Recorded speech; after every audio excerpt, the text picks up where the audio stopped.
Okay, here we go. Episode 20. Welcome to the show, people. 2-0. So, do you know what? It's been a week. There's been a lot going on this week, so I just want to dive straight into some topics. I think we're going to go in depth on a lot of stuff this week. So, let's just take a moment of silence for Arsenal and our 10-2 battering. It's mad how this week has gone so, it feels like it was last week, but it was actually this week. Don't feel that long ago to me. But the thing is, and we were talking about this in the group, right? I was like, to be honest, for me nowadays, I'm kind of thankful for the fact that I don't get so emotionally bound in football as I used to. But what I took out of that, right, is, if I'm going to take that into actual topics of discussion, is just the lack of leadership that I see within that team. And what I mean by that is that I forget that I'm not going to get into a debate about Arsene Wenger and Arsene Wenger out on this show, right? But the bottom line is, if I get paid, so if my manager is not performing, I still have a responsibility to show up. Like, I still have a responsibility to show up, and I don't get paid 120 grand a week. If I get paid 120 grand a week, I for damn sure better show up, right? And what I saw on that football pitch is, don't get me wrong, all things aside, you had the bad refereeing decision, right? But you saw no single person out there say, right guys, we're at this damage limitation, 2 banks of 4, let's just lock it down, let's not get beaten anymore, right? You didn't even see anybody look that hurt when they were getting beaten. I'm like, you are being thrashed. This is embarrassing. This should be painful to you. This should be one of those where, I can't remember what what a reference it's on before. I think it might have been an Eric Thomas talk he was doing. He was like, there was one game where Michael Jordan lost and he was crying, like almost with anger, as if to say, this will never happen to me again. And I didn't see anything on any of those players that said that. And I think for me, just the wider topic of that is that the way people act reflects the leadership that they follow anyway. So that's where you could reference the manager. But then at the same time, you have a responsibility as a person to stand up. That outside of football, that might be in whatever you're doing in your life and whatever you're doing in your teams and whatever you're doing in your job, right? I just thought that was the most stark example going out there this week. Like I say, it was a battering of my beloved team, but still, I just thought it was I can't believe what I was watching. They're professionals at the end of the day, so regardless of what the manager's doing, in my eyes, they're professional people. It's a responsibility, they've right? got responsibility. They should, like you're saying, they should show up. And it's just like they don't have any pride. They don't care. It's a mentality. And it's a mentality thing, yeah. I think for the first 55 minutes, they actually went out there to try and win the game, and they played pretty well. I think they got went down to 10 men. They collapsed, and it happened the week before, 2 weeks before, with when Rashani got injured. They collapsed, and then when they got to 10 men, they collapsed. It's that mentality. You think, well, okay, 1-1, we're drawing. Oh, now we're losing. I give up. It's just people just acting like robots. That's where somebody, because the manager can do what he wants, right? And yes, you can operate stuff from the side of the pitch. And don't get me wrong, you brought on attacking players when we should have been defending. But the point is, somebody on that pitch should have said, don't walk around like robots saying, well, we're just getting pummeled. I'm just going to keep walking into the punches. Somebody act like a leader. Stand up, because like I say, you have a responsibility as somebody in that team to say, right guys, forget this. We're out of this competition. Damage limitation. We've got 10 men. Forget forwards.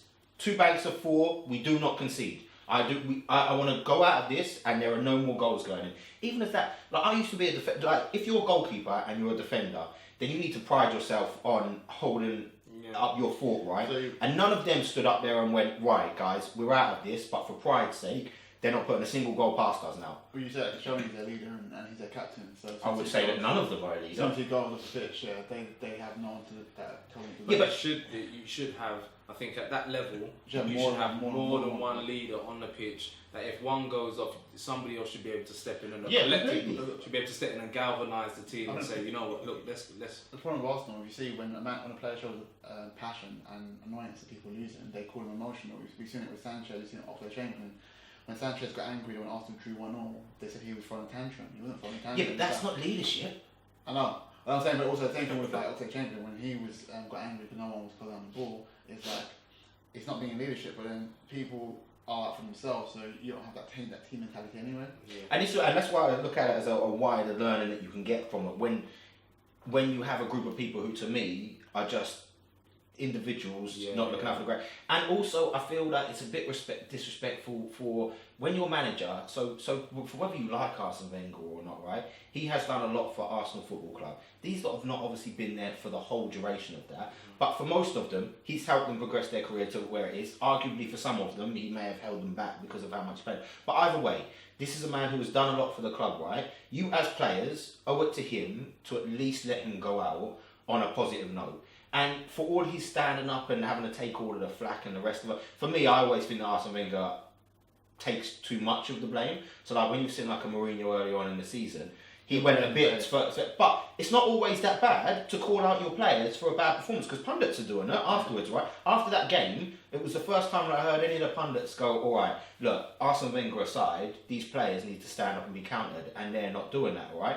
And all those players on that pitch, any one of them, showing emotion is one thing, but it doesn't need you to show emotion. In fact, it needs you to be very rational-minded at that point in time and not show your emotion. Yes, show your emotion in how you bark out to the team, but not show your emotion in throwing up your hands and saying, oh, we're losing. It takes someone to have a strong head, like if Koscielny's off and Mustafi or something. And so this is where, like, if you had a Mertesacker on the pitch, arguably he doesn't do it fantastically because we've lost with him in there as well. But I just expect not even one person in that team. When I look back at our Invincibles, you just had 10 leaders out there. Well, you had 11 because you had team in goal. All of them, at any given point in time, could grab the other one and say, look, line up. You're not going to see that happen in our team. The other thing, though, as well, you know, success breeds success. And when you just had success and winning mentality running through the team at that time, over the last, sort of losing and finishing fourth has become a norm for you guys. And again, this isn't a dig, but it's just, when you don't have that winning mentality, it's hard to switch that on in a time when your back's against the wall to then switch it on. It's mentality of mediocrity. So it's also I love this word, but the lesson, a lot of expectations. Arsenal have a lot of expectation of getting finishing fourth. You had the same thing at Man United when Ferguson left. You had Moyes come in, who was like, it's a big deal, it's a big job to turn them around. It's like, how's a big job to just win the league? It's that mentality. Also, when Van Gaal came in, he was like, Man United are no longer a big club anymore. Is that mentality when you got Mourinho? He was talking, we need to try and be like Man City. Like, and when you had Mourinho coming in, Mourinho was that different mentality. Is that we are a big club, we win stuff. I will make them winners again. It's that mentality, and when you instill that mentality, that's where you create winners. Exactly. Yeah, but again, I think that's again, you have to call out those players. So, arguably, that's when you start calling out the players and holding them to account, right? Guys, this is not acceptable. How you put it in? That's when it comes down to Arsene Wenger and his leadership point of view. Like, it's not about him motivating the players. It's about holding them to account for their failures, not standing up and wrapping them up in cotton wool. Because, like I say, these are not players who are going to work for minimum wage. Exactly. These are players who are getting paid extortionate amount of money, and they have a responsibility to all of these fans who are turning up and spending a lot of money. To put something out. Not just say, well, I just got beaten 10-2, but you know what, I'm fine because I'm just going to go and sleep on my bed for the money. Like, it's just that I don't like what I'm seeing from a. It's also the belief, and I think it's when you're in a team and you don't believe in your teammate. I think that's where it becomes poisonous. And if you don't trust your teammate, then you've got no hope. And I think that's what's happened a lot. You've got little cliques, and this person don't trust this person. And I think that's what's happening. Charlie Nicholas said we're a broken team. Yeah, we are broken team. He's right. Okay, so to take example, when all of the Invincibles left and only the only Invincible left at Arsenal, you had a problem where he was the only winner in the team, and no one else had done anything. So he was always saying possible to me, and you see with Fabregas, it was always possible to Henry. It stopped other people from growing because they're always trying to get the ball to Henry. So Wenger said, okay, he has to go. So as much as Henry wanted to go to Barcelona, Wenger wanted him to go as well. And you see the same thing at Arsenal right now. You have people like Sanchez who are doing really well individually, but as a team, they're not doing so well. So then he looks, so I'm doing my part, why are you doing your part? That inhibits the other player from maybe trying to target thinking.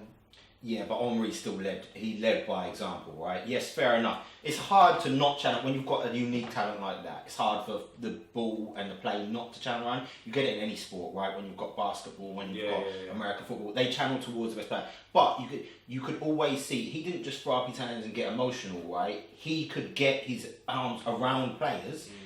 Respectively, however they needed to be dealt with. If it was somebody he could go and shout at, then he would shout at them. If he needed to be a bit more subtle about it, he could do that. But he took on that leadership mantle by himself as being the only winner left. What we don't have here is there's no Giroud doing that. There's no Sanchez doing that. It's just a lack of. And for me, it just shows this is a perfect example of why a team is a team's success is built on how they are led from the top, but how they choose to lead as individuals, so that as a team, collective, you're always driving forward as a collaborative kind of base, as opposed to you just scattergun everywhere and you end up, everybody's running from side to side, but nobody's ever running forwards. It's a leadership thing as well, but I don't think it's the most important to have the winning mentality, because leadership comes into play as well. But you see the contrast in, obviously, the Barcelona result happened this week as well, which is we've never seen anything like that. But they went into that game, we're going to win this. They're going right the way to the end, and they've got a winning mentality. Yeah,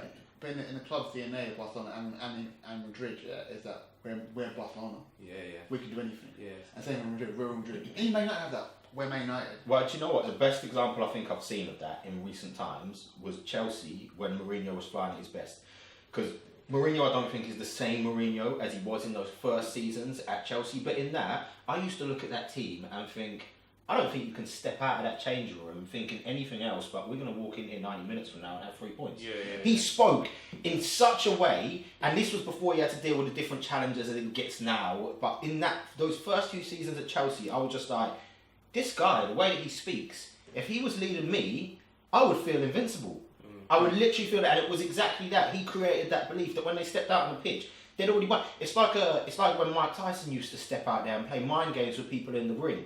He looked you up and down in the ring, and he'd beaten you before the fight even started. It's that whole, when you look at somebody, can you see vulnerabilities in them? And when you take an Arsenal right now, teams are looking at them and they're looking them in the eye and thinking, we can beat you. And when you see American footballers line up against each other, half the game is played before the game even starts. They look you down and say, the way that I'm looking at you, I'm a win. Are you going to win? And sometimes you just get the trade-off where you both teams are looking like, I'm a winner here. But in more times than not, you don't get it on both sides. That's why when you had a Barcelona, already the talk was coming before the game kicked off. If anybody can do it, Barcelona can do it. Yeah. So PSG went in there. They had to try and modify the way that they were playing. They had to think about it because they were and that already set the seeds of doubt in their mind. We need to set up because this is possible that they could do it. They weren't going in there with we're 4-0 up. We beat them the first time round. We're going to go and beat them 4-0 at the Nou Camp. So it is completely about that belief and and again, that comes from that leadership level down, right? Because this is where an Arsene Wenger responsibility, I'm only referencing to him because that's the topical situation we're discussing. But this is where it comes to him to instill that. And this is why I always used to think that Mourinho in that first season was one of the best styles of management that I've seen, alongside an Alex Ferguson, but this is more recent in the last couple of years. When you had Alex Ferguson when he had his team in his prime years at United, he created the same thing. When they had the comeback where they had Bayern Munich, he created a team that didn't know when they were beaten, because as far as they were concerned, we are the Man United and we're going to win. And it's just but creating that belief across your team and your people. He only did 3-1 at Spurs, and he went in the changing room, and he went in the changing room, 3-0 at Spurs, and he went in the changing room and said it's Spurs. And they beat them 5-3. It's that mentality. Well, we're Man United. It's just building that from all levels so they understand. Paul talks about it all the time. Man United never felt like they were beaten. Even if it got to 89th minute, they never thought they were beaten. We're Man United. We can still get the result. It's that mentality, and I don't think Arsenal have it. I don't think Wenger's ever had that. And people say Invincibles. Yeah. You got lucky with a few players. Yeah. I think he was quite lucky in Invincibles because of the season before that, they had a bigger lead against United and they choked. And it's happened before. That's the reason why Arsenal never went back to that, because every time they were in the lead, they choked. And it's happened after the Invincibles that they've been in the lead of the Adebayor and Van Persie. They were head by points in January, and by May they were third. So it's that mentality of winners. I don't think sometimes you can get lucky. But unless you instill it and make it consistent, then it won't work. I think you got lucky there. I think it was the nature of football back then as well. Footballers were built differently, so that's when you had your Roy Keanes in there. They were brought up in playing a game that was a lot less money involved. Huh? Less money. Well, it was less money, but it was less fancy. And I mean that in the sense of you had back then when you look at players would play with bloody half broken legs. Like, whereas now, I flick you on the side, you fall over and roll around like a little girl. Yeah. Like, that is built into us. Yeah. That's when the English game used to be the English game, and for whatever we didn't have talent-wise, we were ready to go rough and ready, and that's why people used to struggle to come to the English league. I don't actually even think that people struggle from the continent as much to come here now, because we've embraced a bit of that continental play where we're ready to just dive around. So we've got an influx of foreign managers now, and an influx of foreign players. So, like you're saying, it's the actual culture of football in England has changed totally. From It's just that shifting all the time. Right? The football men have left the game. The people that own the clubs are no longer they're not men. football men. They're businessmen. Yeah. So they want the best players, and they want the players get more power from that because they become more like prima donnas because they know that they're actually bigger than the manager. Yeah. So before you have football men that will think like, no, the manager's bigger than the players, and they back the manager. But do you know what the reality is sports is entertainment is businesses, right? I have this conversation frequently with people where they say a football club is a football club, it's not a business. I hate to break it to you, but in a day and age where everything is based on profits and your sponsorships, everything is a business. Yes, some people may hold up winning as higher in their value system, but they're all still, a Man City is still a business. The only reason that they don't have to consider it as much is because their owners have got, so I remember when they first brought their owners in and they said something in excess of like 560 billion. When someone says something in excess of, that means they've got so much money, then we just ran out of patience to keep counting it. Yeah. So when you've got something like that or an Abramovich, yes, you can afford to run in a slightly different manner. Yeah. But again, when you look at like an American football, it's no coincidence. They're all run as franchises. But that's accepted over in the States, that's just how it works. I think sometimes we still like to be a bit romantic about sports over in the UK, so we're kind of trying to stick to that. Football is just football and sport is just, it's not, it's all entertainment, it's all business at the end of the day. But it is what it is. But yeah, to be honest, and this is what I said, this week we're going to rush through a lot of topics, I think, because that's in one. But then there was, so I see that Samuel got kind of chastised a bit for the, comment he made around Get Out and the fact that you should have had, he doesn't agree with the fact that they got a British actor in to play a role in a film which in essence focuses on racism when you could have got a black actor from America that has gone through that. And so there was so do black British people not go through racism? No. I think what he was trying to say was that you probably get more out of a black American actor that's actually experienced it and can actually draw from that experience than a black British actor that hasn't had it. And what the film set in America? The film's set in America, right? And it's based around a black guy and queen kind of, they abduct him from a white background, right? But it goes a good one to your point, go on. I was to say, but if you look at American Hollywood, British with black actors, it's dominated by Brits. It is dominated by Brits. I was thinking that the number of American black actors I know, I can only name a handful. I know a lot more black actors. Like, so Selma's Martin Luther King. It was done by David Oluwole, what his name is. He's British. Chico Okafor's done so many films in America. He's headlined that. Idris Elba, he's British. Daniel Kaluuya, the guy who did Get Out. Do you know what I used to think when I started watching The Wire, that Idris Elba was actually American? That's what I thought. Until I heard it. I did as well.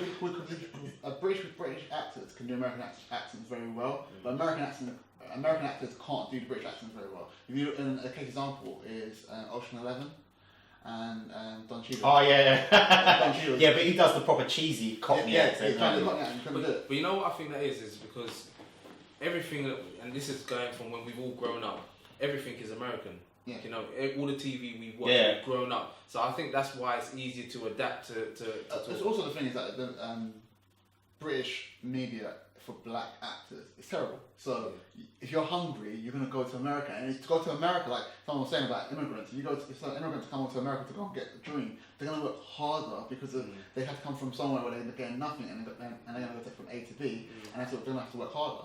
So that's why I think, because maybe because they're cheap. Well, the comment was made. It lacked the context because he said he doesn't agree with so many white Brits being brought over, but it's only relevant in certain contextual examples, right? So it's only really relevant for a Get Out or something that's racially based on American. Yeah. But at the same time, so the interesting thing that brought up for me is, and it's a perfect example of him lacking it here, is how easy is it for you to truly show empathy to other people without fully having experienced what they have? Now, I don't agree with the context of his comment, because in reference to what you said, it makes the assumption that white Brits have not faced forms of racism over here. Arguably, yes, it's more documented in the States because you get things like shootings, but that's because you're stupid enough to legalise guns. Like that's not because you would get the same thing over here if guns were legal. Yeah. If guns were illegal over there, you would probably get less of this manifesting itself. But it doesn't make sense to argue that, and we will know this, right? It doesn't make sense to argue that somebody who's come from a background, especially if he's made it up to a point of being an actor who's in Hollywood, he has faced scenarios where he has not been favoured above whites or white Brits. Let's be as simple as that, right? If he's gone into acting school, at some point in time, he would have been looked down upon because of that, and he would have had to go through forms of racism because we know that it exists. It's just a simple reality. This exists, and we get to adapt around it. But him saying that is a perfect example of he fails to show he shows a lack of empathy towards Brits there simply by making that point. Yeah. And maybe it's just the way that he articulated it lacked the full context, but at the same time it opens up the interesting point of view of, in the general sense, when you're dealing with people, it's very difficult. I think it's very difficult to show empathy towards others without, it takes a real effort to do so. So initially, when when I was over in Malaysia recently, I was speaking to a colleague over there. Now, he's originally from China, and he was explaining to me, over there, it's difficult for him, because in Malaysia, they've got a policy set up where in their businesses, they have to meet a quota of Malay employees. And when I say Malay employees, strictly born in Malaysia. So if you've got like a Malaysia-based Indian, for example, they're treated as a separate subset. They don't fall into this 70%. And I was like, wow, and I was talking to him, and he's explaining, he's like, yes, it's kind of hardships here that I have to deal with. I never thought about something like that before. And then when he started to talk to me about it, I'm fully kind of taking it in and trying to understand. And even at that point in time, I was like, it's difficult for me to fully appreciate what you're going through, because I'm like, I know over in the UK, we understand that there are degrees of racism that exists when it comes to people making decisions, but not to a degree where it's mandated as it is over there. And so it's not till those points in time where you actively go out to explore speaking to people and choosing to learn more about the challenges they've faced that you can fully show empathy towards them. And I think a challenge of when I see people's dealing with each other is, we're so quick to make a snap judgment and assume we know what people are going through without taking the effort to fully understand them. The example of that's women. I say that a lot of times on public transport, the most people that I find who are usually the most aggressive on public transport are women. And I didn't understand until someone actually explained the context of how a woman is every day. Every day you're dealing with a situation where if you show a bit of aggression to someone, they can beat you up. Most men are physically stronger than women. So a woman shows a physical aggression to a guy. One guy, most men, I believe, won't hit a woman, but there are guys that will. And that context, that as a man, we if someone's aggressive to us, we have that belief that we can defend ourselves. Now women understand they can't defend themselves, so they having someone explain that to me, like, well, that explains why sometimes you can be over aggressive because you're overcompensating for the fact that you can't defend yourself. Normally, if you feel comfortable in your surroundings, you can defend yourself. You go, okay, I'll let it off. Someone barges past me, I don't have to deal with it because I can deal with him, but I'm gonna be the bigger person, let it slide. But with women, they don't actually have to do it. They can't do that because if they are aggressive, or if they act meek, they get trampled on, because if they acted in their station where they're like, I want to get on the train, and if I don't push past you, I won't get on the train. They won't get on the train because most men are stronger than them. Most men will barge past them. And when first I thought, why are all women all aggressive on the train? And when a woman sat down and explained it to me, I was like, yeah, that's crazy. Every day you're in a situation where you are the weakest person and you can get beat up if you run your mouth a bit too much. That will drive me crazy. It will literally drive me crazy. And as a man, in my context, I don't see it. Also, like the same way black people go, if someone doesn't like us and we don't know even why they don't like us, a lot of times we think it's because I'm black. Women must think the same thing. Like if a woman gets angry and she starts mouthing off, something in our heads, we go, she's a woman, she's a whiny woman. So it's like, how do they explain stuff? How do women like complain without sounding like without sounding like a bitch? But we tend to just wrap people up in a stereotype. We do it by just definition. Right? I mean, first, if women are having a struggle to get on a train because men are going past them, I mean, look, I may maintain an old school way of thinking, but men are supposed to act as gentlemen towards women, right? If I'm in a lift and the woman is at the back of the lift, then I still let the woman exit the lift first. It's the way that you are supposed to. However, that may be that. That's what I'm thinking. Everybody else thinks differently. I understand you're supposed to deal with equality. I was brought up in a household full of women. I still do that. It's just you hold a door for a woman, you let them go past. But indirectly out of that, I think still they deal with biases, right? You look at if a woman kind of gets a bit antsy about it, you just look at women moan, right? Yeah. Same thing you get with when you're dealing with kind of in our conversations of black people, there are stereotypes towards black people having a bit more attitude, right? We just fall into them because it's so easy for us to categorize people under certain stereotypes out of the effort to want to actually understand people in a much better meaning, because everybody's got an underlying cause for why they act in the ways they act. Unfortunately, some people act in the way they act because it's a self-perpetuating circle. They have been put into a stereotype where they act like they're supposed to have attitude, so then they almost get this kind of knee-jerk response where they do respond with attitude to try and defend the fact that they don't have an attitude, and it just becomes this self-perpetuating circle. But that's because in general, that comes down to the same thing. We fail to show a full display of empathy by failing to ask the right questions or fully understand people. And again, that comes down to your interrelational skills with people. I think we're too neat. And even when when somebody puts across their view, even then, I think we're too knee-jerk reaction is, no, this, that and the other. Nobody really takes the time to fully listen to people's point of view. But do we have the time? When you were saying that, the first thing off my head is like, do we actually have the time? We make snap judgments because we don't have the time to sit down and talk to people. No, you choose not to make the effort. You've got the time. So just you've always got the time. The difference between, and this is kind of a prime example of one, what makes good customer service, what makes good leadership and management, what makes you a good friend to people, what makes you a good wife or husband, what makes you a good mum or dad. Do you prioritise the time it takes to spend time actively listening to people? People have problems, saying we haven't got the time. You've always got the time, but we may choose to not prioritise that. And it comes down to when we've had discussions before, like when people are like, yeah, we're going to arrange a catch-up, and for more times than not, people never get around to arranging the catch-up, right? But it's not the lack of time. It's just the failure to prioritise. If I see someone with a problem, I've got two options. I can say, well, stop everything that I'm doing. So let's say I've got a team member. I've got objectives that I need to hit, but I've got a team member who's clearly demotivated and I don't understand why. I've got two options here. I can deal with them and saying, well, I ain't got time to sit down and talk to you. One, they'll continue to be demotivated. Two, they're not going to look up to me as any kind of leader or manager who cares or gives a damn about them, right? Therefore, they're going to become unhappy in what they're doing. Therefore, meeting my objectives is going to be affected by that because I'm going to have an unhappy employee who's not working at full efficiency. Or I can take the time, because it's the right thing to do, to sit down and say, right, let's go and grab a coffee, let's go and grab lunch or something, and you start probing and asking questions, you start to understand what's going on in their mind. And again, it comes down to that empathy of, right, now I understand that you had a problem, now I want to understand a bit more about it, and then I can understand how I can let you take steps to fix it. So do we have time? Everybody has time. It's the same thing with anything that comes to time prioritization.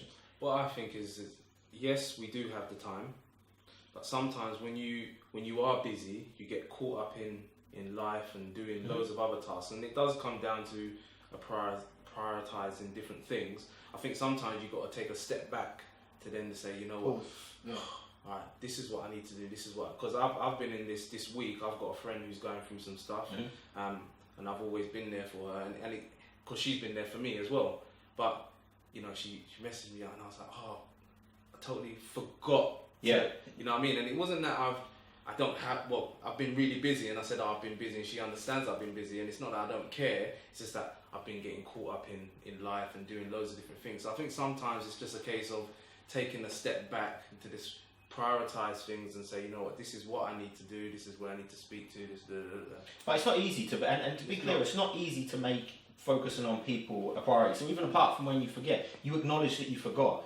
It's not, but by default, people care about themselves. You people go out of their way to develop their interpersonal skills and become more people orientated, so that people sit front and center of their mind. And again, that comes to when you, as an individual, you just focus on yourself as an individual. Say you're starting up a new business and you've got a team, all of a sudden you've got two responsibilities. Business capabilities and responsibilities, and your people responsibilities. As you go up in your career and get people working for you as a team, you've got responsibilities to them to help them foster growth, to move on in their career, to make sure they stay motivated and happy in what they're doing. And all of this makes a shift from, okay, I can't be individual focused anymore, I have to be people focused. And that bridges outside of work to your interpersonal kind of relationships that you've got. But again, you acknowledge the fact that you've forgotten. For some people, there's nothing for them to forget about because they just don't, it's not something that they consider. People and their feelings are not something they think about.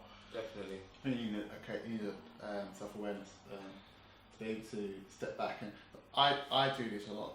I try to put myself from the outside in. So I try and separate my ego from how I actually am, say where have I gone wrong? Why have I acted the way I acted? Why have I acted angrily? When I'm driving, I usually have road rage, and the reason why is because I don't control my ego or my rage, and I'm not always in control. And then when I come out of the car, I think to myself, okay, why I've acted that way? Why am I acting that way? So then I can tackle it and self-analyze, and then stop it from happening in the future. And it's kind of what you're saying. It's like it's having that awareness to stop and saying, okay, this person's not happy, or this person's demotivated. How do I stop this from happening? It's that pausing thing. Like I said to you today, I snapped at the missus this morning, and it wasn't until afterwards I sort of took a step back and a pause, and I thought, you know what, she's had a long night, there's things happening. I thought, you know, I should have been a bit more, if I put myself in her shoes, that's what I sort of did then. And then I've started to think, but my initial reaction was to think, I didn't have any empathy. I didn't, you know what I mean? It was just weird like that. And when to use a driving example as well is when I'm driving, say there's not a car in front of me, I'll be cruising. But as soon as I'm behind the car, I want to go faster. I don't know what it is. I've been in a car and then before it gets real annoyed with people. I think it's for people of reverse. I literally think people reverse. Like when I'm crossing the road, and a car sees, when I'm pulling out of the junction, the car sees me, it's far away, it speeds up. A lot of times it speeds up because I think people are perverse, like, you're cutting in my space, this is my ownership. I think when people are driving, it's the only time they want to be in control. And when they're not in control, that's when you see the other side of them, like you said, what's that book? Monkey? And a chimp, so I was about to mention that. Yeah, it's a chimp, and the chimp comes out, and it happens all the time, but when people are behind the wheel, they're chimp. What's this chimp? So and the reason that I can touch on this is because, especially from my personal experience, anybody who's known me throughout kind of the last 10 years, you go back 6 or 7 years, boy, I was incredibly emotional in any response that I had. Don't get me in an argument because I'll lose my rag. I've had suppliers complain at me at work because they were like, Ben can't shout and talk to that. In fairness, my bosses used to back me up. They were like, I agree with his point, but the way I put my point across, it wasn't the right way to do it. I sat down with people who I worked with later on, like a couple of years after I worked with them, and they were like, one of them said, do you know what we did when we were working with you, Ben? We got everybody in the room, and he went, right, Ben maybe, and I don't like to use the C word, but that's what he called me, right? And he says it to his team, and he says, but he's nearly always right. Now, that's not good for me. Whether I'm right or not is irregardless if that's the way that I come across to people. So one of my bosses came across me before, and he was like, you should read this book. So it's called The Chimp Paradox, right? I'll put the link in the video and the SoundCloud when we post it up. I mean, it's a great read. What it basically focuses on is the fact that everybody within our minds, we have our rational side of our mind and we have our irrational side of our mind, which are chimp.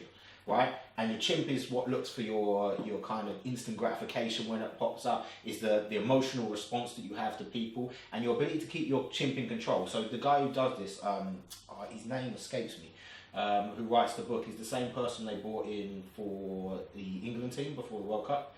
So to get them to control their chimp when it comes to penalty shootouts.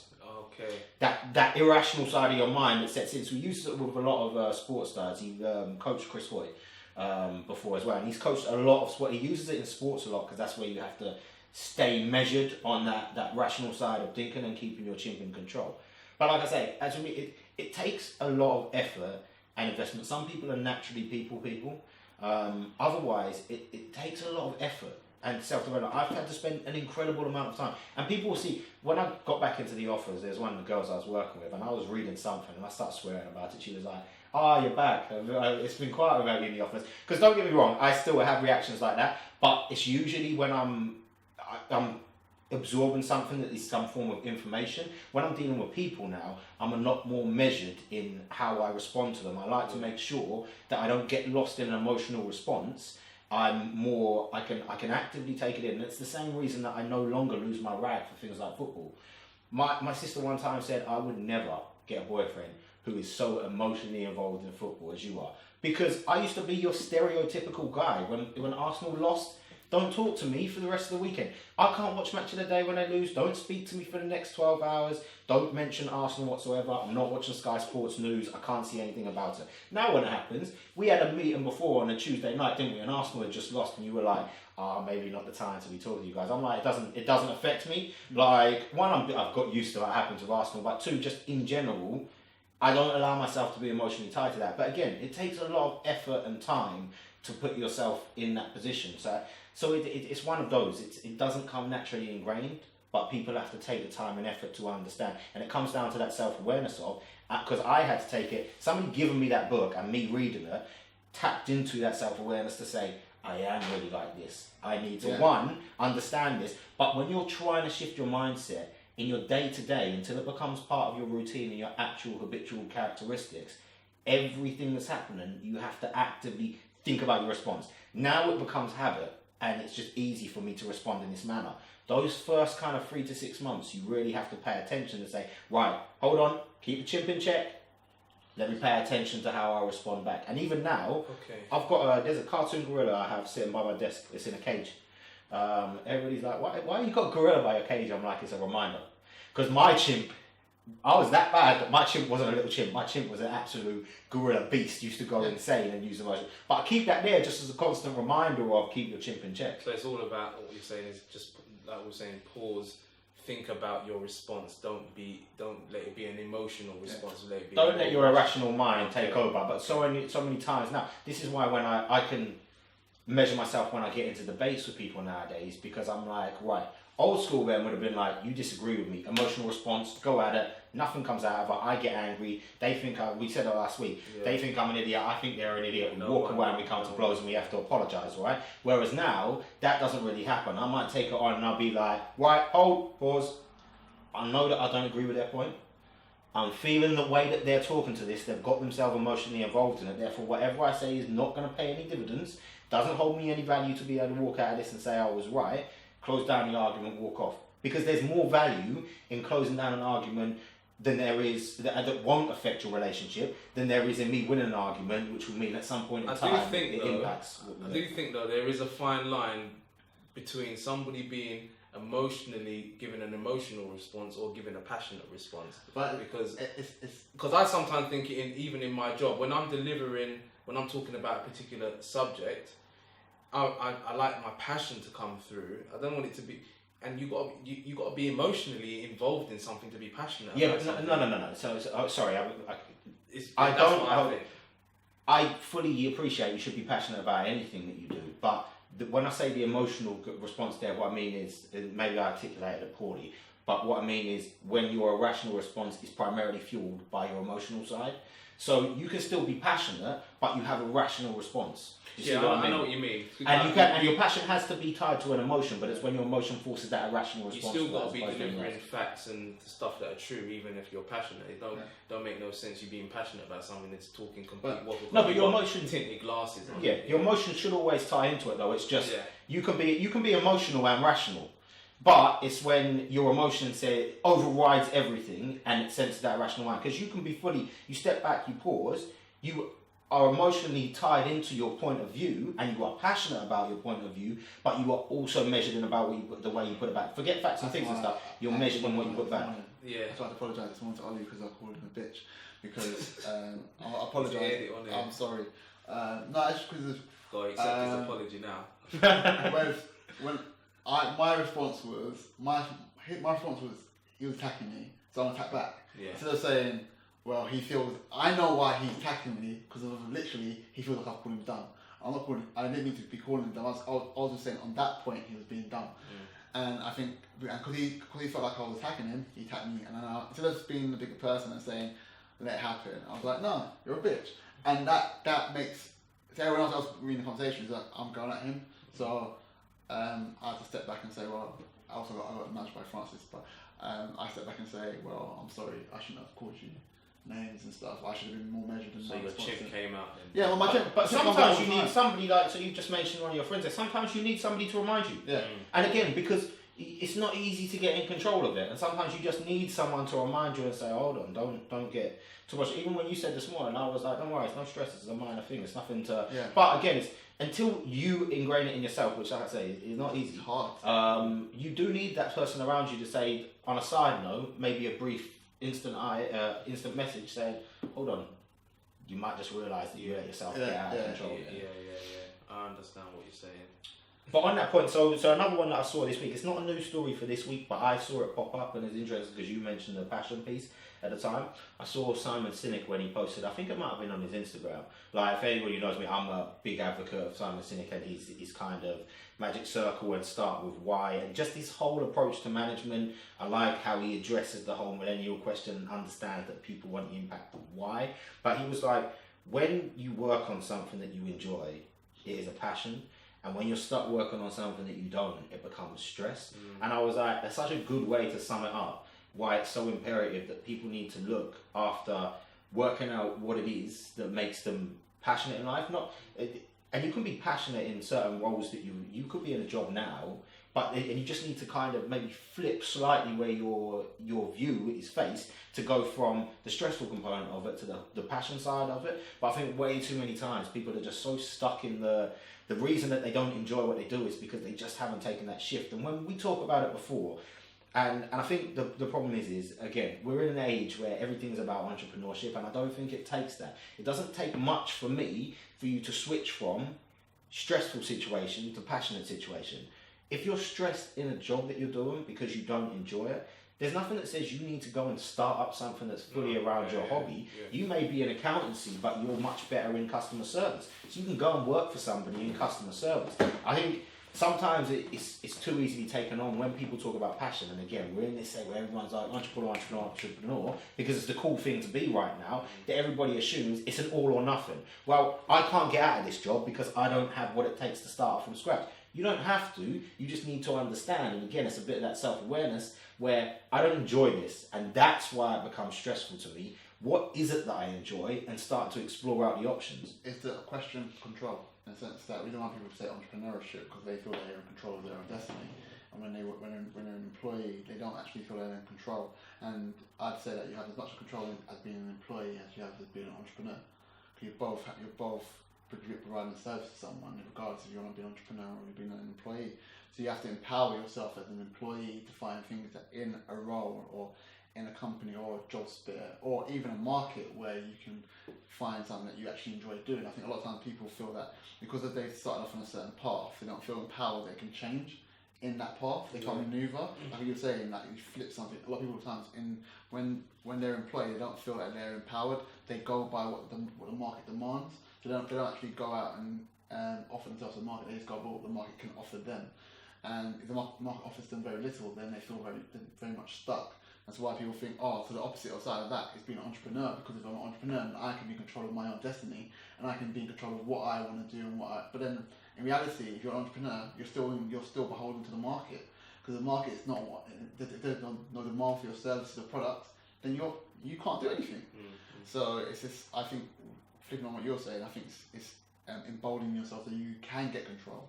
And you can get control, you have control, and realising that you have the control so you can actually make the most of your situation, regardless of you're being an employee or being an entrepreneur. I don't even, so I understand the point where you come from. I'm not sure I agree that's what holds people back. I just think, again, people like to be romantic. People like to be romantic about the idea, or somebody says that they see somebody who's doing something that they really enjoy and they were like, well, I want to have that. When it comes to it and the rough and tumble comes to it, they don't want it because they don't realise that being an entrepreneur all sounds cool, but it's a hell of a lot of work, right? The reason you have to be passionate about what you're doing there is because you need to give your everything to it, right? And some people just don't want that. Some people want the mix of a balance. I know people who go to work at a 9 to 5 and they're happy enough in what they do, and it allows them to live a happy life. I think it's less about control, it's more about that, for me anyway, perception I get when I see people is, again, we're in this whole romantic mindset where it feels like, well, if you're not happy in this, the only answer is to go and pursue your passion, and your passion should be something like art or music or the rest of it. And there's nothing to say that you can't go and do that if you're ready to put in the work, not saying that at all. But at the same time, if you're, and when we've spoken about it, say your passion is football, but you're not going to be a footballer anymore, then you look at exploring ways as a coach. So I've got a guy that I used to work with, worked in IT, but worked up and done all these badges, used to coach on the side, but got to a point where he could actually be a coach full time. Or you like music, if you can't sing or you're not naturally a gifted artist, then it doesn't mean that you can't go and work in go and try and find a job in an MTV or something, or just an entertainment business or something like that. What I think happens though, I think there's a sort of block with people in the sense that they start a journey, or however they get into a particular field, and they do that for however many years, and then they realise that I don't even enjoy this, I'm just doing it to pay the bills. I wake up every morning, I'm going to somewhere I don't enjoy, but it's paying the bills, it's keeping me afloat, blah, blah, blah. Then it comes to the point where they know, yeah, I want to do something that I actually like doing, but it's more of how do I get into that? Yeah. And there's a block there to think that I don't have any experience in this field, I can't get into it. Or they don't know anybody to help them get into these different fields. You know, we spoke about this very in the beginning, like one of the reasons why we started what we was doing is giving people the avenues to pursue what they want to pursue, because they don't know how to, they don't have the contacts and things like that. And I think that's where the majority of, in my opinion, I think that's what stops a lot of people, is that they don't know how to get into something, and they don't have the belief and the confidence to think that they can then switch into a different field that they actually would enjoy. As well, I was saying about maybe control's the wrong word, I think empowerment. So they feel empowered, so they can change stuff. I think a lot of people people think that they feel more empowered when they're an entrepreneur because they feel they have control. And I think that if you're an employee, you can be empowered by doing what Ben says, or do what you say, like have building those contacts, finding the ways where you can maneuver in the marketplace where you want to get into. Yeah. So I think it's more about empowerment. But again, that comes with, you really need those contacts if you're going to start up your own venture. You still need them if you're going to swap across. I think what I want to get across is it's not as risky and dangerous as people think. No, so switching, working in one office-based environment in one industry that you don't enjoy, to switching to working in another one, you might be an instance where you might take like a 5 or 10k hit, and it might be a bit difficult for the first few years. And I do understand that you may need to work up in this one to put enough money aside to be able to make that switch. Yeah. But again, people, for me, I think just get lost all a bit too much in the all or nothing. Well, if I'm going to follow my passion, it means I need to start up a new business, and that is difficult. It is a big challenge. There are inherent risks involved, where sometimes I think there's an easier fix to this than you guys are thinking. You're continually, and I said to somebody before, and I said it to it was back in my days when I was a bit more harsh and blunt about stuff. I was only about 18, but I came in and I had a girlfriend who was complaining about her job, and I said, "Are you looking for another job?"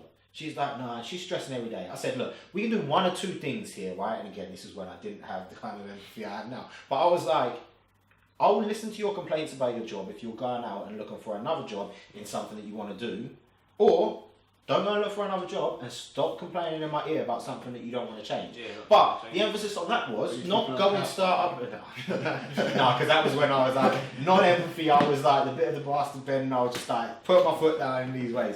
But I was like, again, it's as simple as look for an industry that you're more comfortable in. So if you want to be in entertainment or business, then go and look for something in that space.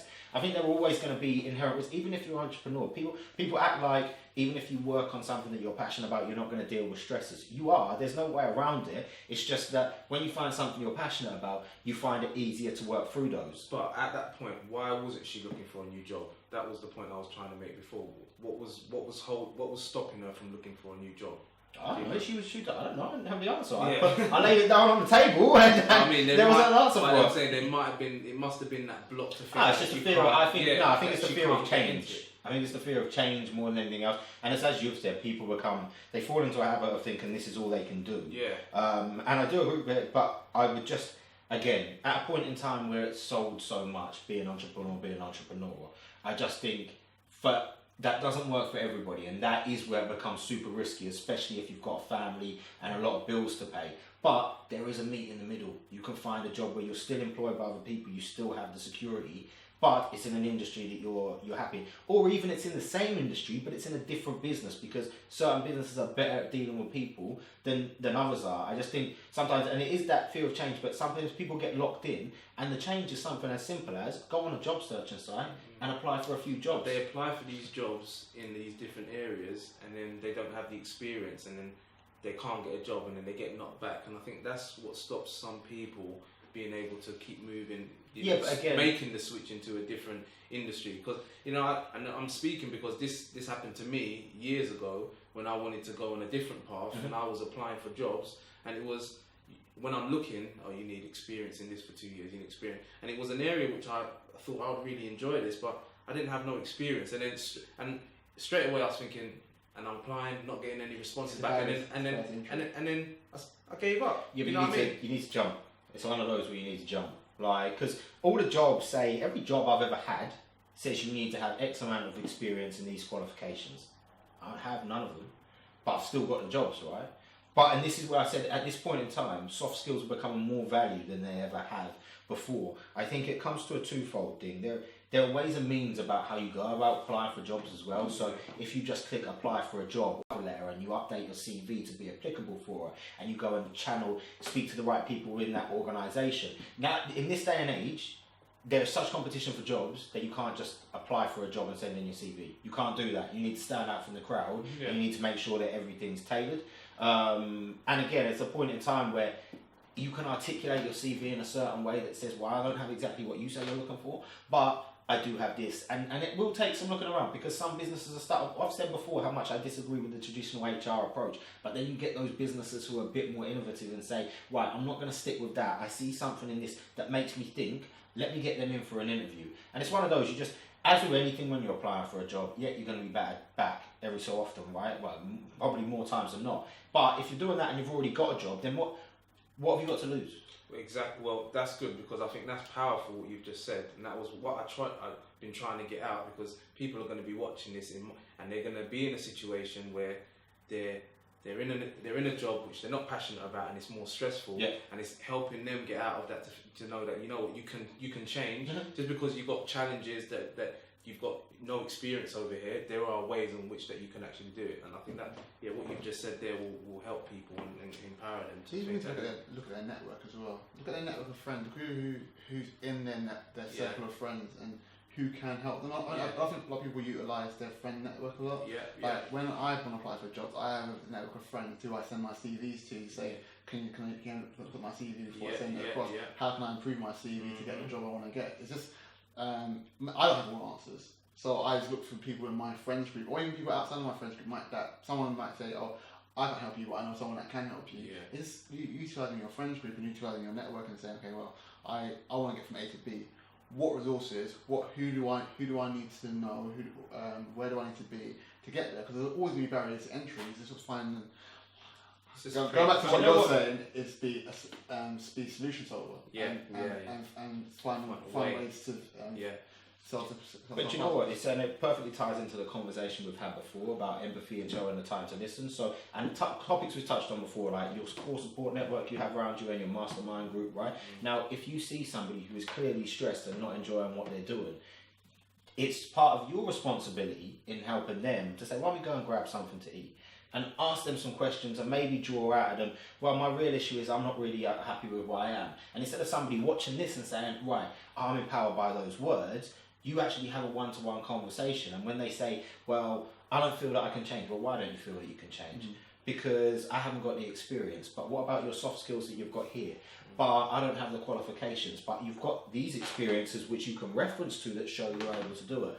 But what about the risk? Well, what have you got to lose because you're already in this situation right now? So it's your responsibility as kind of their friend and their part of their support network to ask them. You get to a point where you ask, I think it works on the rule of 5 whys, but to me, I go beyond that. Keep asking why until you can't, until they've got no answer left.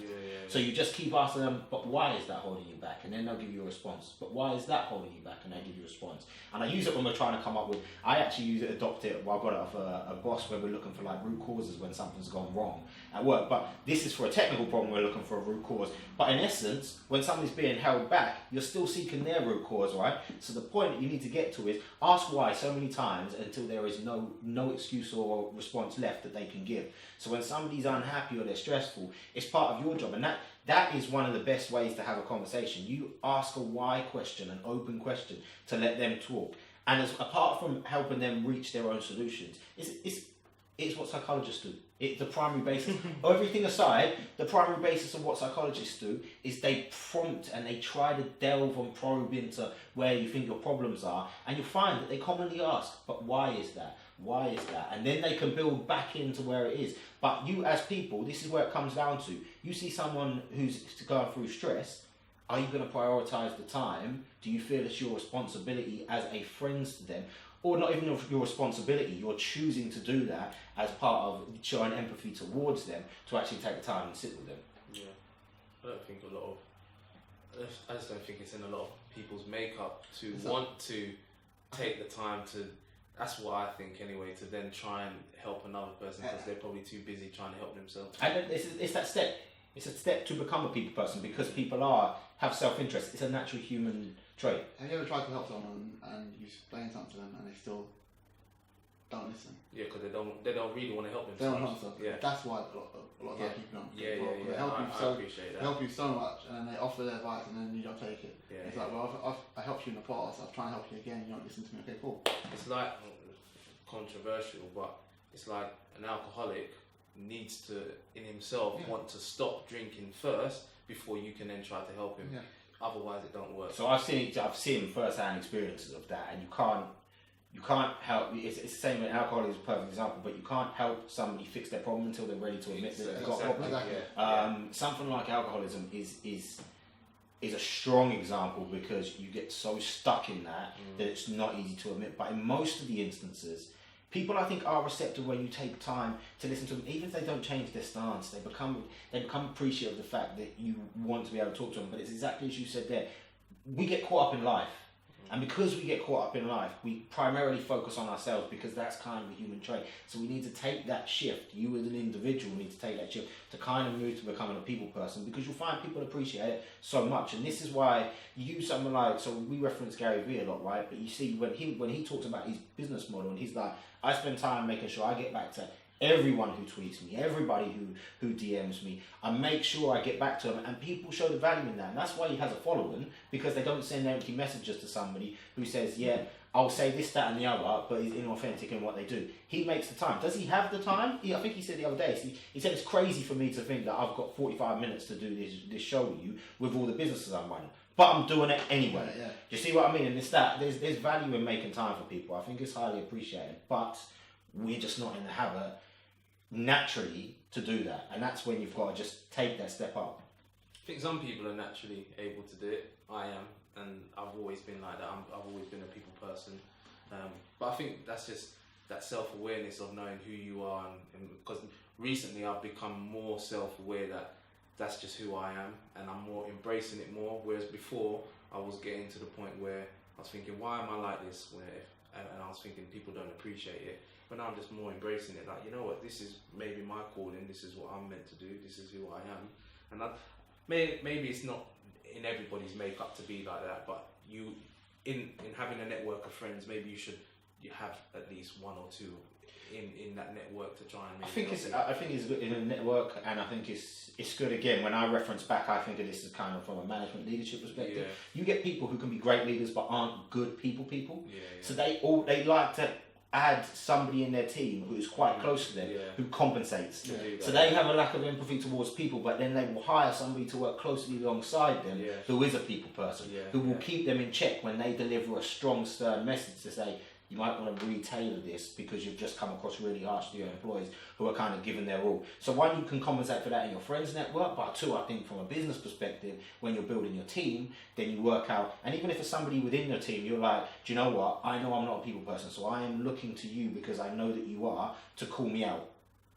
hold me to account when you see me do that. So again, it is part of that self-awareness and then taking action on it, saying, okay, I understand that there is a gap in this. For me, that's one of the key areas that if you've got a gap, you need to find a way to plug it. Because if you can't become a people person yourself, or create somebody who bridges that gap to interact and connect with people, you are always going to be struggling when it comes to any form of business or progression, because people like the core of everything. They like the effectiveness of your team, and you're trying to sell to people. So if you can't connect with people, you're going to struggle to get any business in, right? So if you can't naturally come across it, and there is value in the person who is fully streamlined. There is value in having those kind of people around in your team and even in a leadership capacity. But again, it's part of having that awareness to say, right, you know what, I am who I am.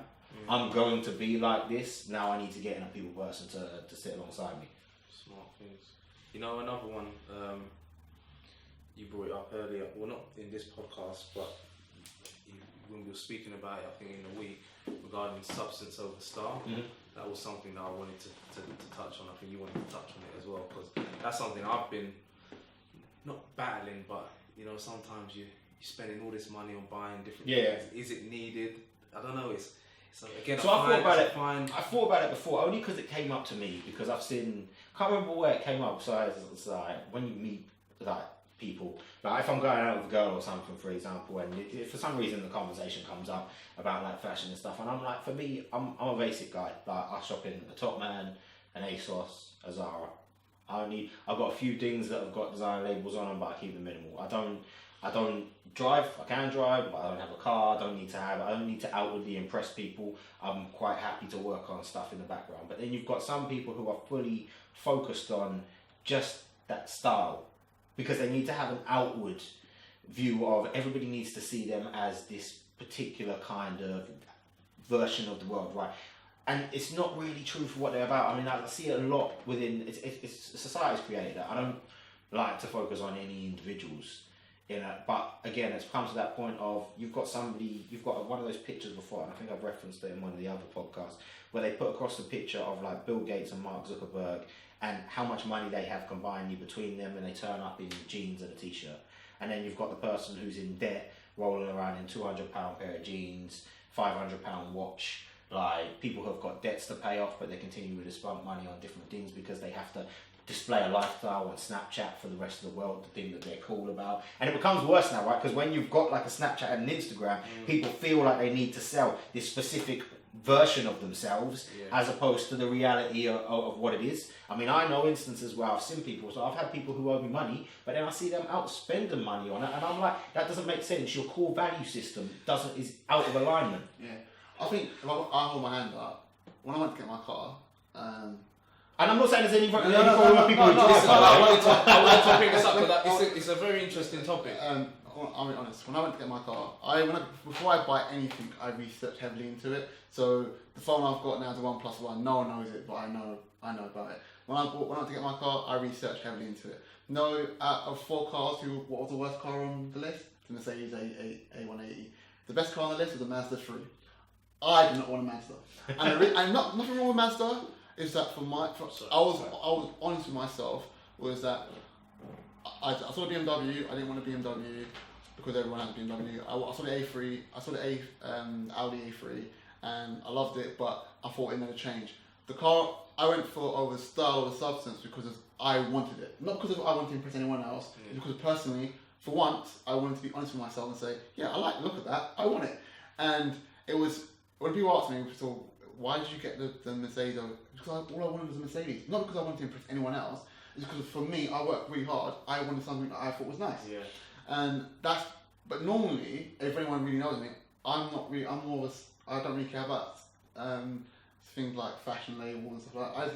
If it looks good, it looks good. I don't care how much it costs. If it looks good, it looks good. And I've always been that way. But when it came to my car, I just wanted style. I didn't care about substance. I wanted something that made me feel good. Yeah, but that's why I wanted. That's why I wanted to touch on this, because I want to know where the line draws, where you draw the line, where somebody just, you work hard and you want nice things, then over you just doing it to just please others. No, but what you've said there doesn't really equate to the what I see as the challenge to be faced here. You've said you bought a Mercedes because you've worked hard for it, you had the money to do it, and you wanted a Mercedes.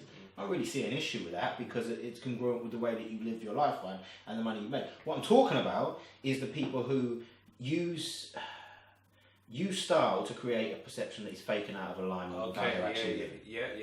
So when they say the style, they're not backing it up with substance. If you've got style, but the substance, so the style is, say, your material objects that you buy, but your substance behind that is your work and your money that's bringing in. Yeah. If your substance, i.e. your money that's bringing in, is in alignment with what you're spending it on, then there's no issue here, right? Because I couldn't say that celebrities put style over substance because they go and buy Ferraris, because they have Ferraris within their budget of living, right? But if somebody goes and buys it, if somebody's living on 50k a year and takes out a massive loan and goes and buys a Ferrari, clearly there's a lack of alignment with what their views are, right? And this is the same thing when it comes down to people and kind of fashion is a way to go about it because it's a day-to-day trend that we see. So you get fashion and watches and the rest of it, and people like to rock up and say, yeah, look at this watch that I've got that cost me £500, and I'm like, but don't you owe somebody like £1,000 or something? Yeah. Do you see what I mean, or something like that? Or you're continually investing in clothes and the rest of it, but you live at home. Yeah. And I'm like, where's the lack of alignment here? I'm all well and good if you want to go and spend money and invest on clothes and style and what you look like because you don't have a view of getting out of your home living, right? But don't create an image of yourself that suggests that you're living this high lifestyle if the reality is you are not. And it's when they fall out of alignment, and what you'll see is the people who are really making it, they pay little attention to focusing on it. Outside of people like, and we've said about this before, and outside of kind of like sports stars and music stars who have to create that image to align with what they're about, most business guys who are super successful, you go and sit next to them in a cafe and you couldn't tell them from Adam. Do you know that saying, fake it till you make it? Yeah. So, you know, it does work. Okay, it works sometimes. Because Muhammad Ali said that. The reason why they said, Muhammad Ali, you're an activist, you get involved in the Nation of Islam, etc., etc. And he goes, yeah, but black people, they like to see wealth. If a poor person gave a poor black person advice, they wouldn't take the advice on. But if he's a successful black person with the house, the cars and stuff, they will listen because if they think, well, he must be doing something right, so I will listen to him. Yeah, it's all an image. It's an image. Yeah. They bought into the image. And when they bought into the image, the pill tastes sweeter. Then if someone was poor was given the same advice, they'd probably go, he's poor, what's he know? It's that thing where people buy into the image. So sometimes I can see where faking it can. Yeah. There's a fine line from an ethical point of view when it comes to that. So you get this a lot with the guys that sell. So in this day and age where you've got so many opportunities to sell courses and stuff online, you get people who go and rent Ferraris, go and rent a holiday house for the weekend and say, this is how we know, we made this, sign up to our course for X amount of money, and they make a shed load of money out of it, but it's unethical because it's based on a lie. Faking it until you make it, I think, has one that can help them succeed, and I don't think that ethically it works because yes, they've got rich, but they've got rich at the expense of other people. I don't like to think of fake it till you make it in a sense of being valuable to you is, yes, I understand if you create a sense of belief in yourself, so right, you set up something where you're not quite achieving it now, but you stretch yourself. That's what, and I won't really constitute that as faking it until you're making it. That is stretching yourself and seeing what is your potential before you actually have your potential. Faking it until you make it with regards to actual style and substance, I think that's of little value. Like somebody who's walking around in £500 jeans, but is only making £1,000 a week. A grand a month at work. There's no value in that because they're faking it until they're making it. It isn't paying off to anybody. If you are doing it for a reason, and again, if you've got to create an image as part of what you're doing, there are only certain images. There are only certain industries I would say where you could do that without being unethical about it. But it's when you're getting no value out of it apart from to impress other people. Why are you focusing so much on other people's perceptions rather than actually creating substance in what you're doing? How you focus on work, investing in stuff for your later life, etc., things like that. I think it's just an image like what you were saying before, because you could go to a business meeting and on one side of the table that person's who maybe holds all the cards has the nice suit, the nice shoes, the nice watch, and then there's you trying to add value, but then you don't have all those, and then you don't feel that you quite measure up, and then you try to build an image to then sort of play on the level, play on the level playing field. I don't know what book I was reading. I was reading a book and then the guy was talking about, and maybe it's oversubscribed, and it's talking about like Rolex. What does a Rolex do? Rolex says to someone else that you're successful. It makes no sense to me why people think it's successful, but people think that you wear a Rolex because it costs so much. You must be successful. So if you're talking and someone goes, "Oh, I've got a Rolex," he just brings out his watch and "Oh, a Rolex." He's got a Rolex. Maybe he knows what he's talking about. Yeah. That's what people think. Oh, maybe if I fake it, I can make it. I'll rent that Rolex. Go to a business meeting. You'll think I'm successful. So just buy a fake I'll buy a fake Rolex. Yeah, but in some instances that works, right? Because it gets you into a room with people, and some CEOs will wear the suits. Yeah. Because they enjoy wearing the suits. But again, what they're bringing in and what their style choice preferences are in alignment with each other. So if you want to sit in the room with them, you're going to have to be super on the ball if you're going to rock up in jeans and a t-shirt, right? Yeah. The environment dictates that you have to go and make sure that you fit in. So you might go and say, well, do you know what? I'm going to go and spend $1,000 on a new suit for this. But you're not doing it for no reason. You're not doing it just to impress people around you for no reason. Yeah. You have identified a business opportunity and said, right, this is a necessary expense I have to do to make that. Yeah. So again, when I say style over substance, it's in the very specific sense of people who are using it to create a fake perception of what their life is about. It's not anything against style. As like I say, as long as the balance, when they're both in kind of balance with each other, what your investment is and what your style is, or if it's to exploit an opportunity, then I understand that it's strictly for those people who are saying, well, I'm not really successful, but I'm going to sponge all of my money on trying to make everybody believe it. And like I say, in the Snapchat day and age, if I can snap my new watch that I've bought or something, then people will think I'm doing better than I am. It's just that, it's that kind of instant gratification where people just need that dopamine hit to say, like me, love me, think I'm cool. Like, it's an important thing, because I've been that person. I remember when my daughter was 1 and I was struggling, but yet I was still going on road trips. Now when I look back at myself then, and I was still buying clothes to go on these road trips, I'm thinking, but you're struggling over here, but yet you were still, do you know what I mean? Like, I've done it. When I look in my early 20s. Yeah, and there's still people now are in debt, but going out on the weekend, spending loads of money, buying bottles and doing all of this stuff when they've got overdrafts and things like that. I think you learn in life to reprioritize exactly that. That's it. Because earlier on, I think you have to get burned until you start acting differently. Yeah. People still aren't learning their lessons, and I still see people now, I'm like, you're kind of 32, 33, 34, 35, you're still living at home. But you're going out every week spending money on other stuff, and I'm like, have you got, what is your long term here? At what point do you stop creating a lifestyle and focus on actually faking the lifestyle when you focus on actually creating the lifestyle? Yeah. That's why I wanted to bring it up. I thought it was quite interesting, quite important. What are you saying? You looking around? No, I was thinking what else happened this week.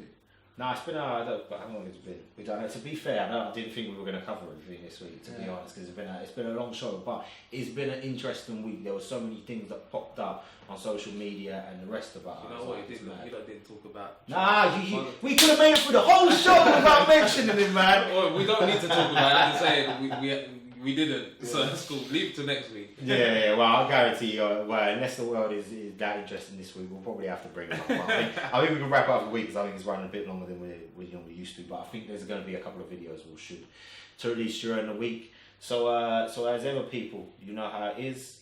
Life's only as good as your mindset. Your results are only as good as your hustle. So we hope you have a good week, and we'll see you next week. Peace. Peace out.